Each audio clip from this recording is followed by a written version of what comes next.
go into detail about how difficult this might be for the recovery phase of this now? Like, what kind of challenges are you up against? Well, I'll start by saying I'm going to turn it over to the experts on diving. I'm not an expert on diving, but we've got very difficult water temperatures. You have structures from the bridge that are in the water that can move with the tides and currents, making that dangerous for divers and people in the water to actually try to do recovery. And we do not want to injure any of these first responders in this recovery effort. We absolutely want to be as safe as possible for everyone involved in this. And I'll let see Colonel Burrow has anything he wants to add. Can you go into specifics about what the search and rescue entailed, like were there scuba divers or was everything above water, sonar, any sort of equipment that might have been utilized over the past 12 hours? From the outset, we moved all those resources in with dive teams from various state, local, and county agencies. We also use sonar. We're doing our very best in some very difficult times and difficult conditions, which is why we're making that transition now. The last thing we want to do is put divers in the water with changing currents, low temperatures, very poor visibility, and so much metal and other unknown objects in the water. All it takes is one object to strike an individual, and all of a sudden we have a first responder trying to recover another first responder. I think at 0600 we'll find ourselves in a better position to understand the dynamics of what we're dealing with and to address the issue in a much safer manner. Do the authorities have 6 IDs now, and have those victims each been contacted, those families I should say?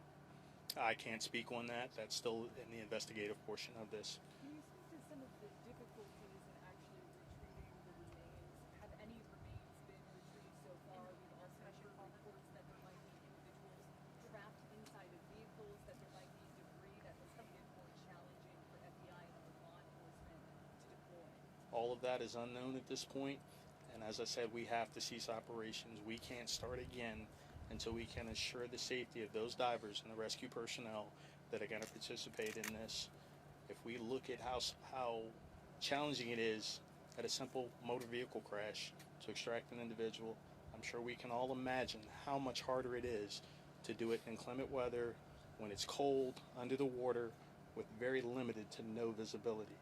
So just to clarify, no remains have been removed thus far by search and rescue teams other than the 2 who were rescued alive earlier. That is correct. So, Colonel, you're confident then that no other vehicles made it onto that bridge before the collapse, or as it was collapsing, I should say? Based upon the fact the original information that was provided, the Maryland Transportation Authority Police Department was able to shut down traffic. Is there the possibility that there was another vehicle on there other than those vehicles involved in the construction process? I think we all would have to understand, yes, that's a distinct possibility. As unfortunate as may be, it's a distinct possibility. However, we don't have any information to support that at this point. Ma'am? Bring the divers out. Do you have an idea of where the individuals are, if they were in cars or not, and do you know how long the recovery efforts? We do not know at this point. I'm sure as you've seen some of the aerial photos, there is a tremendous amount of debris in the water from containers hanging off ships.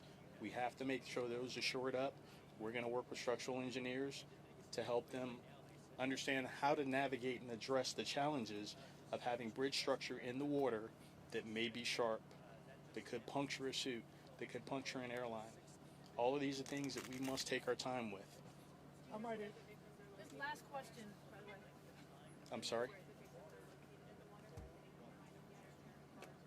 At this point, we do not know where they are, but we intend to give it our best effort to help these families find closure. How might inclement weather tomorrow impact the recovery efforts?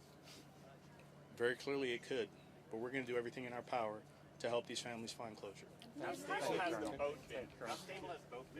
get their names, titles, spelling? Does anybody have Folks, we're going to be establishing a unified command as well as a joint information center, and I know there's a lot of questions, and we're going to be providing that information where we will continue to provide updates. But that is the extent of our updates tonight. We thank you all for coming.